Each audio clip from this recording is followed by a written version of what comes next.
Hello दोस्तों, एक बार फिर से आप सभी का स्वागत है आपके ही अपने YouTube channel youth study up 2.0 में।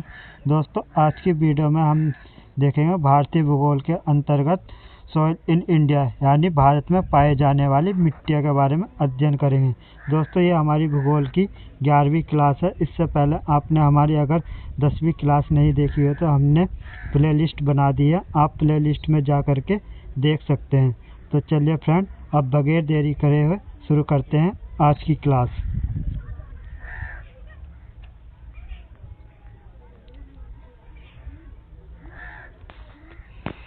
दोस्तों, भारतीय मृदा अध्ययन को मृदा विज्ञान पोडोलॉजी कहा जाता है। दोस्तों, चट्टानों के विखंडन के कारण भूमि के ऊपर दानेदार परत का निर्माण होता है तथा इसमें जीव जंतु के सड़ने गलने, जलवायु के क्रमिक परिवर्तन के लाखों वर्षों के निरंतर प्रक्रिया के बाद मृदा का निर्माण होता है। तो दोस्तों, ध्यान रखिएगा, मृदा का निर्माण चट्टानों के विखंडन के कारण भूमि के ऊपर दानेदार परत का निर्माण होता है तथा इसमें जीव जंतु के सड़ने गलने, जलवायु के क्रमिक परिवर्तन के लाखों वर्षों के निरंतर प्रक्रिया के बाद ही मृदा का निर्माण होता है। दोस्तों, भारत की लगभग सभी मिट्टियों में इन 3 तत्वों की कमी रहती है। तो दोस्तों, वे 3 तत्व कौन कौन से हैं? वे तत्व है, पहला है नाइट्रोजन, दूसरा है फास्फोरस तथा ह्यूमस।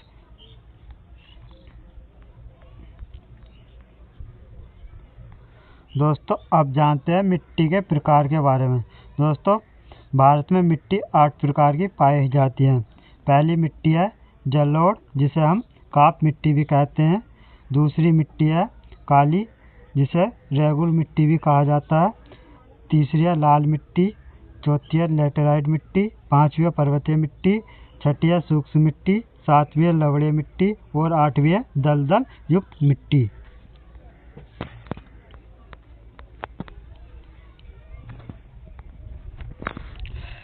दोस्तों, भारत में सर्वाधिक 4 मिट्टी पाई जाती है। वे 4 मिट्टी हैं। पहली है जलोढ़ मृदा, दूसरी है लाल मृदा और तीसरी है काली मृदा और चौथी है लेटेराइट मृदा। दोस्तों, ये सभी मिट्टियों में प्रमुख 3 तत्व पाए जाते हैं। वे 3 तत्व हैं नाइट्रोजन, फास्फोरस और ह्यूमस।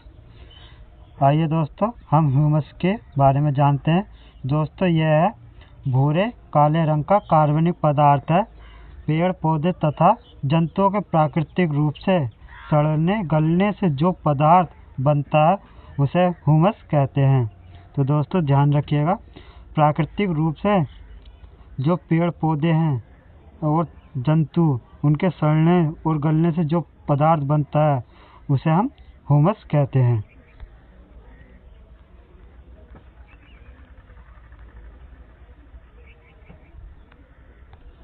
दोस्तों, अब देखते हैं हम जलोढ़ मिट्टी के बारे में। दोस्तों, जलोढ़ मिट्टी, इस मिट्टी को दोमट मिट्टी या कछारी मिट्टी भी कहते हैं। तो दोस्तों, ध्यान रखिएगा, जलोढ़ मिट्टी को कछारी मिट्टी भी कहते हैं। जलोढ़ मृदा भारत में सर्वाधिक उपजाऊ मिट्टी है। यह मृदा भारत के उत्तरी मैदान और तटीय क्षेत्र में ज़्यादा पाई जाती है। दोस्तों, जलोढ़ मिट्टी में चूना तथा पोटेशियम अधिक मात्रा में पाए जाते हैं और जलोढ़ मिट्टी में नाइट्रोजन, फास्फोरस तथा ह्यूमस की कमी होती है। दोस्तों, जलोढ़ मिट्टी की प्रमुख फसल है धान, गेहूँ, आलू, मक्का, तिलहन आदि।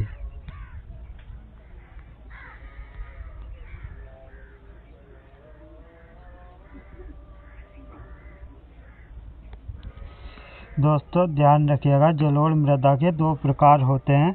वे 2 प्रकार हैं बांगर, जिसे हम पुरानी जलोढ़ मृदा कहते हैं। दूसरी है खादर, जिसे हम न्यू जलोढ़ मृदा कहते हैं।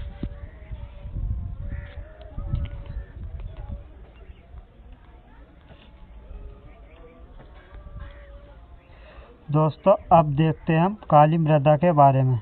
दोस्तों, काली मृदा इस मिट्टी को रेगुर मिट्टी या कपास मिट्टी भी कहते हैं। दोस्तों ध्यान रखिएगा, काली मिट्टी को कपास मिट्टी भी कहते हैं और रेगुर मिट्टी भी।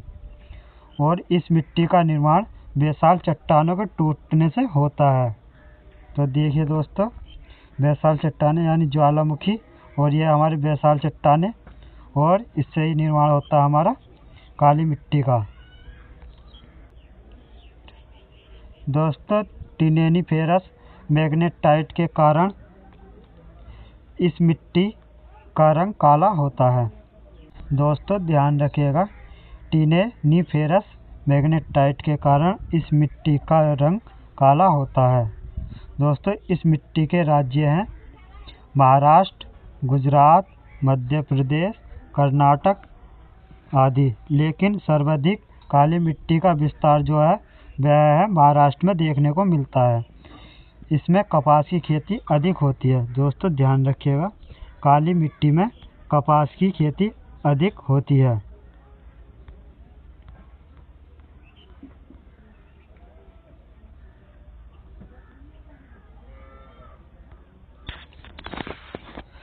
दोस्तों अगली है हमारी लाल मिट्टी।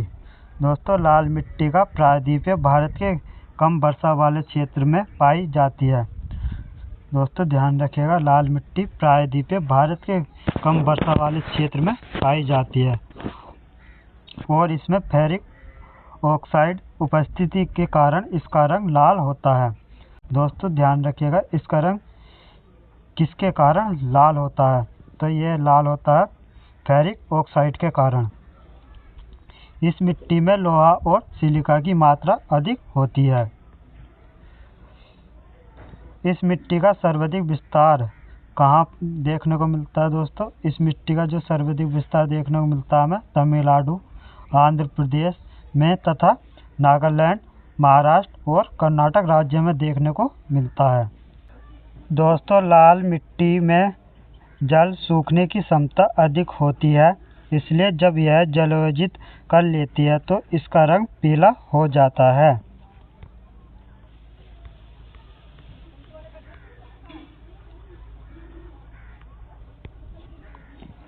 दोस्तों अब देखेंगे हम लैटेराइट मृदा के बारे में। दोस्तों लैटेराइट मिट्टी को मखरेली मिट्टी भी कहते हैं। यह उन क्षेत्रों में पाई जाती है जहां 200 सेंटीमीटर से अधिक वर्षा व गर्मी होती है। इस मिट्टी में लोहा ऑक्साइड और एल्यूमीनियम की मात्रा भरपूर होती है तथा लोहा ऑक्साइड के कारण इस मिट्टी का रंग लाल होता है।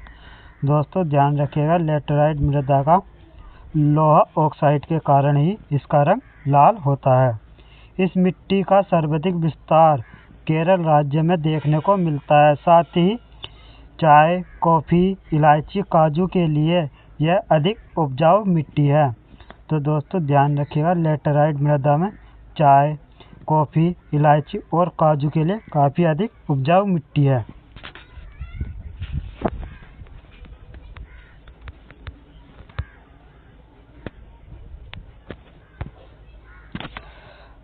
दोस्तों अब देखेंगे हम लवणीय मिट्टी। दोस्तों यह जब किसी मिट्टी में नमक की मात्रा अधिक हो जाती है तो उसे लवणीय मिट्टी कहते हैं। इस मिट्टी को रेह कल्लर ऊसर मिट्टी भी कहते हैं। दोस्तों ध्यान रखिएगा, लवणीय मिट्टी को रेह कल्लर ऊसर मिट्टी भी कहते हैं। इस मिट्टी का सर्वाधिक विस्तार गुजरात के कच्छ क्षेत्र में देखने को मिलता है। दोस्तों ध्यान रखिएगा, लवणीय मिट्टी का जो विस्तार सर्वाधिक देखने को मिलता है वह देखने को मिलता है हमें गुजरात के कच्छ क्षेत्र में। यह देखिए दोस्तों, लवणीय एवं क्षारीय भूमि।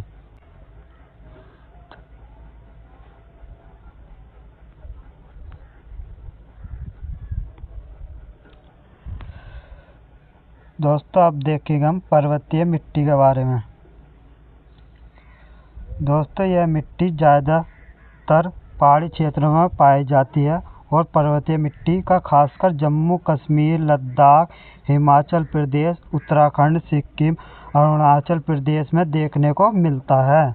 दोस्तों इस मिट्टी में सेब, नाशपाती, चाय की खेती के लिए यह मिट्टी अधिक उपजाऊ है।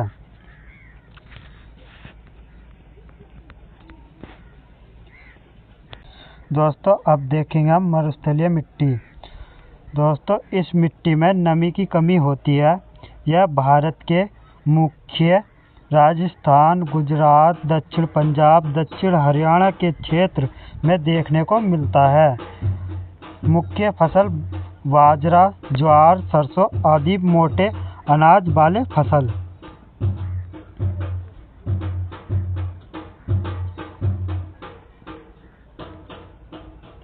दोस्तों अब देखें हम दलदली मिट्टी। दोस्तों दलदली मिट्टी का विकास अत्यधिक वर्षा और वनस्पतियों के सड़ने के कारण होता है। इसमें ह्यूमस की मात्रा अधिक होती है। इस मिट्टी का विस्तार सर्वाधिक केरल, उत्तराखंड और पश्चिम बंगाल के क्षेत्र में देखने को मिलता है।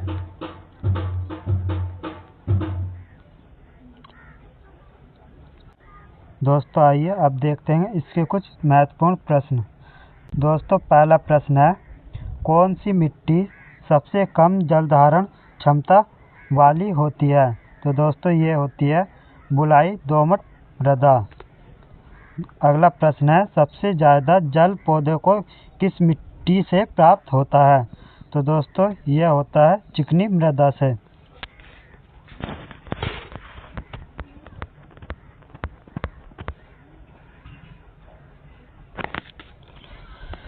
दोस्तों अगला प्रश्न है, मिट्टी की उर्वरकता को बढ़ाने के लिए किस फसल की खेती की जाती है? तो दोस्तों ये की जाती है दलहन फसल की। अगला प्रश्न है, भारत में लैटेराइट मिट्टी मुख्य रूप से कहाँ मिलती है? तो दोस्तों ये मिलती है मालाबार में।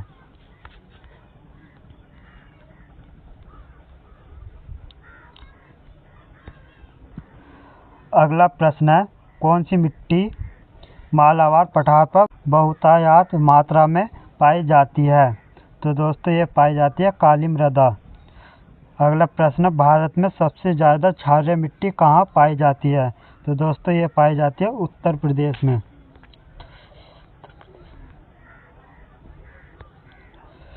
दोस्तों अगला प्रश्न है, कौन सी मिट्टी चाय बागानों के लिए उपयोगी मानी जाती है? तो दोस्तों यह मानी जाती है लैटेराइट मिट्टी। अगला प्रश्न है, कौन सी मिट्टी भारतीय क्षेत्र में सर्वाधिक पाई जाती है? दोस्तों ये पाई जाती है जलोढ़ मिट्टी, जिसे हम कछारी मृदा भी कहते हैं। दोस्तों आज की वीडियो में इतना ही। हम मिलते हैं जल्द ही ऐसा एक और नया टॉपिक लेकर के। तब तक के लिए धन्यवाद।